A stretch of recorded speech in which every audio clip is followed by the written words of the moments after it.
Hi everyone. I'm going to present designing for change with critical scenario method that can also called scenario thinking.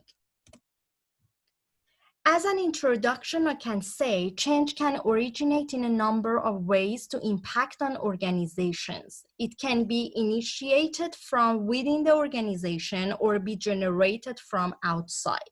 It may be planned and designed, or it may arise from unexpected sources and have unpredictable impacts on the organization.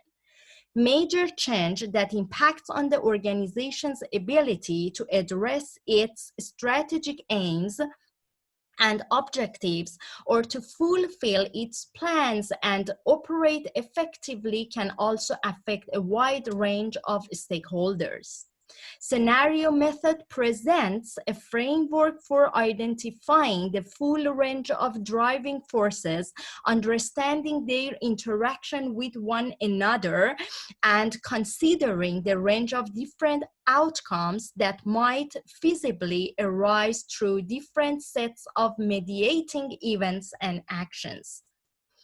We can say scenario thinking is a strategic planning method that some organizations use to make flexible long-term plans. And it presented as a means for engaging stakeholder groups to explore climate change for futures and to inform policy and planning for adaptation responses.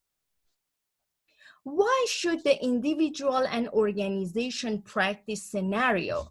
Wright and Keynes believe that scenario thinks offers a way for individuals and groups to face up to the threats and opportunities for the future and to their potential impact on the organization or community.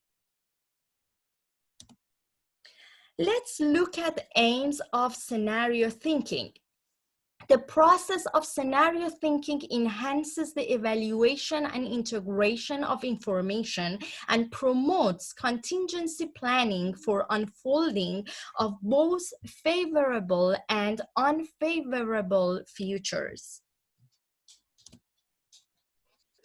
Aims of scenario thinking are to apply an approach of intuitive logics to make sense of complexity in terms of possibility and plausibility. To understand that whilst the future is largely unpredictable and unknown, it is also largely knowable and understandable. Not to predict the future, but to better understand the present, to provide a framework for better informed decision making. Scenario thinking analysis have the relationship between views of the predetermined elements of the future and views of the critical uncertainties in the future, and also the actions of stakeholders, customers, regulators, and competitors, and so on.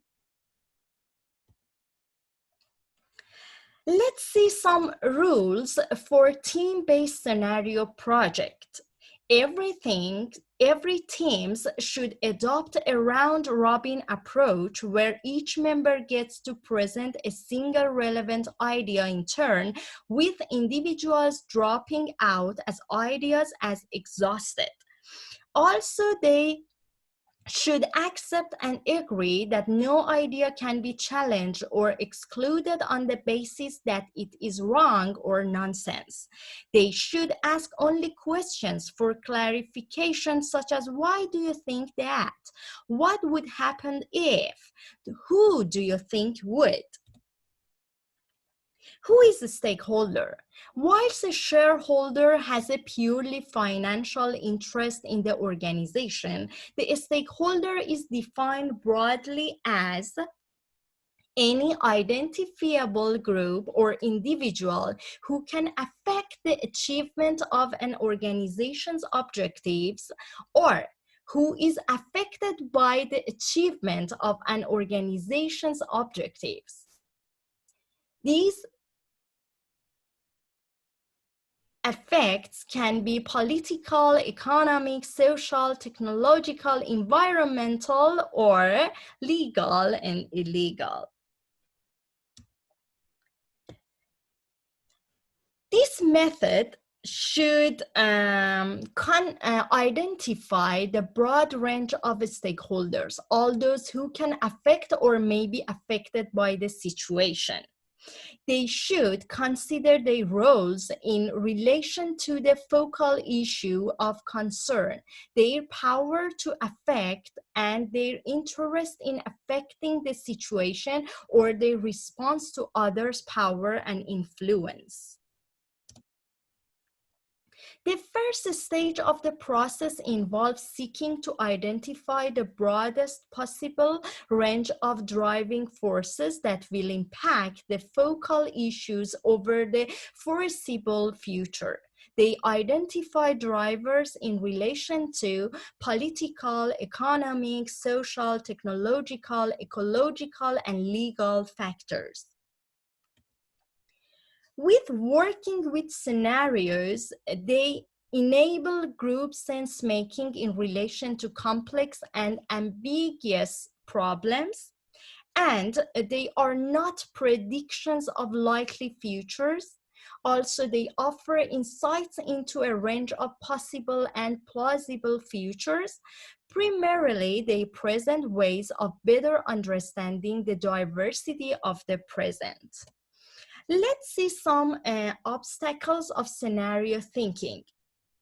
Scenario thinking desires for certainty and discomfort with ambiguity. Hierarchical resistance to the democratic conversation. Refusal to acknowledge the validity of knowledge and opinion that challenges accepted norms.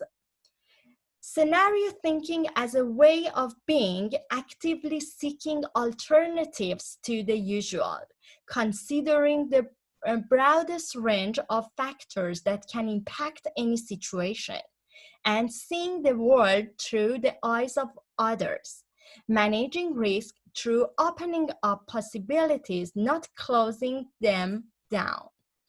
Thank you for listening.